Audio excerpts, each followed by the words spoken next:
Eluru assembly నియోజకవర్గంలో మోంతా తుఫాను సవాళ్లను సమర్థంగా ఎదుర్కొనేందుకు రాత్రింబవళ్లు శ్రమించిన కార్పొరేషన్ అధికారులు సిబ్బందికి ఎమ్మెల్యే బడేటి చంటి అభినందనలు తెలిపారు. పవర్పేటలోని తన క్యాంపు కార్యాలయంలో మీడియాతో మాట్లాడిన ఆయన తుఫాను ప్రభావాన్ని ఎదుర్కోవడంలో అందరూ చూపిన సమన్వయం ప్రశంసనీయమని పేర్కొన్నారు. సహాయక చర్యలో భాగమైన ప్రజాప్రతినిధులు, కూటమి శ్రేణులు, స్థానిక నాయకులకు ప్రత్యేక ధన్యవాదాలు తెలిపారు. ప్రజా సంక్షేమమే తమ అంతిమ లక్ష్యమని, ఇదే స్ఫూర్తిని ప్రతి సందర్భంలో కొనసాగించాలని ఆయన పిలుపునిచ్చారు.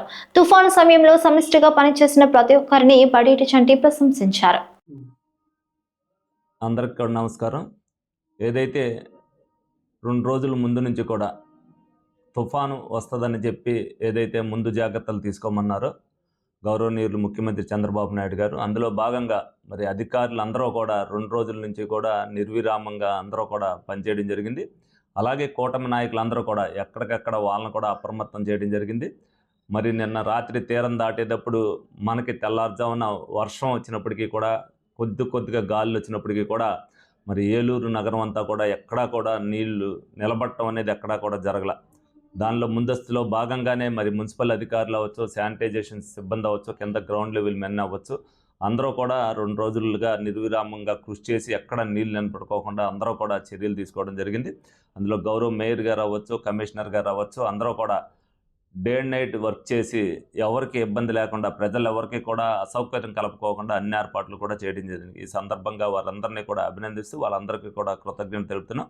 అలాగే ఏదైతే లోకేష్ గారు ప్రత్యేక శ్రద్ధ పెట్టి మరి వాళ్ళు కూడా ప్రతి నియోజకవర్గం కూడా అడగాలి, ఏం జరుగుతుందో తెలుసుకోవాలనే ఉద్దేశంతో మరి లోకేష్ గారు కూడా నిన్న ఏలూరు నియోజకవర్గానికి సంబంధించి నాతో ఫోన్ మాట్లాడి మరి ఏ విధంగా ఉంది, ఏ విధంగా జాగ్రత్తలు చేశారు, ఈ విధంగా చేసుకోండి, ఇంకా మీకు ఇబ్బంది లేకుండా ఉంటుందని ఏదైతే చెప్పారో ఆయన సూచనల ప్రకారం మేము కూడా అప్రమత్తమై అందరినీ కూడా ఎవరైతే కొంతమంది ఇబ్బందికరమైన పరిస్థితులు ఉన్నారో వాళ్ళని కూడా ఏదైతే పునరావాస కేంద్రాల్లోకి మరి కొంతమందిని చేర్చడం కూడా జరిగింది.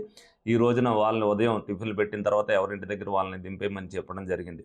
ఈ సందర్భంగా మరి మీడియా వారిని కూడా అభినందిస్తున్నా. ఎందుకంటే ప్రజలందరినీ కూడా అప్రమత్తం చేసి ప్రజల సహకారం కూడా, ఎందుకంటే ఎక్కడా కూడా జీరో ఇది ఉండాలనే ఉద్దేశంతో ప్రయాణ నష్టం ఎక్కడా ఉండకూడదు, ఎక్కడా చెట్టు పడిపోకూడదు, ఎక్కడా హోర్డింగ్ పడిపోకూడదు అన్న ముందు జాగ్రత్తలో చర్యగా ఒక హోర్డింగ్ కానీ, ఒక చెట్టు కానీ, ఒక ప్రయాణ నష్టం కానీ ఏలూరు నియోజకవర్గంలో మరి అమ్మవారి దయ వల్ల ఏవి జరగకపోవటం అనేది మనందరూ అదృష్టంగా భావిస్తూ ఈ సందర్భంగా మరి ప్రజలందరూ కూడా మీడియా ద్వారా ప్రజలందరూ కూడా తెలుసుకుని మరి రాత్రిపూట బయటికి రాకోకుండా వాళ్ళ సహకారం వాళ్ళు అందించినందుకు వాళ్ళందరికీ కూడా కృతజ్ఞతలు తెలుపుతూ అందరి దగ్గర సెలవు తీసుకోండి.